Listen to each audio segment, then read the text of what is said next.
This story happened to my friend on the deep web. I had a pretty scary experience too, but mine was a few years ago. This story happened to my friend just 1 week ago. For those who don't know, the deep web is pretty much the internet that isn't indexed by search engines like Yahoo, Google, Bing, etc. It can only be accessed by special software such as Tor.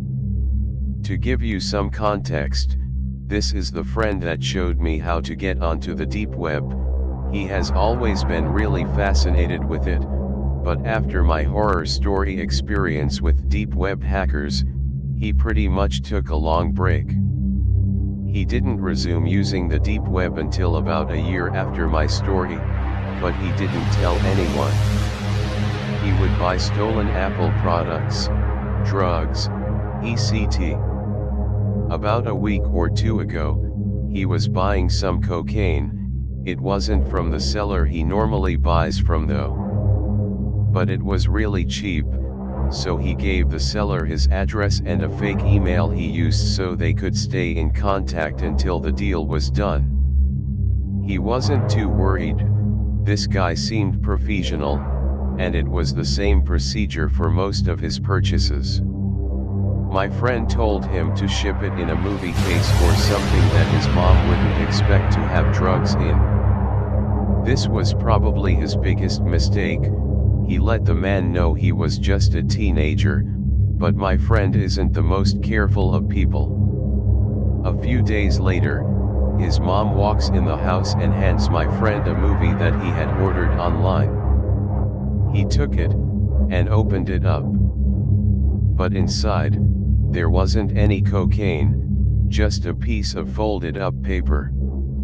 He opened it up and read, "There has been a problem, email me for details." At the bottom the man had left a new email for my friend to contact. My friend got on his email, and asked the guy what the problem was. He responded, "Something has happened. If I were to send it to you it could be traced back to me, and we would both be caught. Meet me at the elementary school at 7 o'clock, we will just do it in person." The school wasn't too far away, so my friend told my mom he was staying the night at my house, and he headed off to meet the man. He called me, and asked if I could be there with him, but I was really busy with my school work, so I said I couldn't. I did tell him to take a knife or something though, just in case things went wrong. When he got to the parking lot outside the school, he heard a car honking its horn. He saw it was a Jeep, but the plate had been covered up by duct tape, and the windows were tinted very dark. The man got out of his car and gave my friend the drugs, and my friend paid him. It seemed like everything went fine. My friend got in his car, and sat there a bit in order to call and tell me everything went fine. He noticed when he had hung up, the man was still there though. Why was he waiting? He didn't think too much of it, and drove off. When he got to the first red light, he noticed that the man's car was right behind him. He was starting to get a little nervous, but kept driving. When he reached his neighborhood, the man was still following him, so he decided it would be a bad idea to lead him to his house.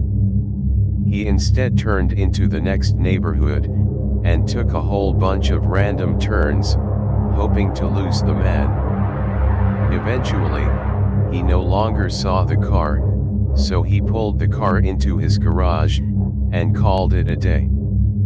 That night, he noticed the sound of a car engine. He looked out his window and saw the man's car, parked in his driveway. He got wide-eyed and snuck downstairs, and peered through the window. Inside the car, the man was smoking a cigarette, and talking on the phone. But in the passenger seat, he also saw a second man. The second one was a lot more suspicious looking. even more so than the shady drug dealer man. This second one had messed up hair, a trashy shirt, and while it was hard to see, my friend could almost make out a scar, from a massive burn on the side of his neck on his face. He kept watching the two men, until the second man began to look at the window, more and more often. Eventually he was just staring at the window my friend was watching them from. My friend decided he had had enough, and was going to call the cops. He didn't care if he would get in trouble at this point. He moved away from the window and called the police, who told him to grab a weapon or something to defend himself, and wait for the police. He had waited for about 5 minutes when he saw a figure quickly come out of his mom's room, who was still sleeping. The man shut the door behind him, and noticed my friend had seen him. The figure sprinted towards my friend with what looked like a knife raised in his hand. My friend grabbed a pot from a nearby table, and threw it at the figure. It hit him in the face, and shattered. The figure screamed and fell to the floor. My friend turned on the lights and saw the second man with the burn, rolling on the floor. His face was covered in blood and shards of glass were sticking out. His right eye had tons of blood pouring out. He must have been hit pretty hard. As the man began to slowly get up, my friend grabbed a kitchen knife, and drove it into the man's shoulder. Another scream could be heard by the man. The man began to stumble over to the front door, when police sirens could be heard. Both men were caught on sight, but my friend's mom had been killed. Her throat had been slit, and she had 23 stab wounds, and duct tape covering her mouth. My friend was arrested too for drug possession, and his trial is coming up, but he lost his mom because of it, so I don't think he will be buying drugs from the deep web ever again.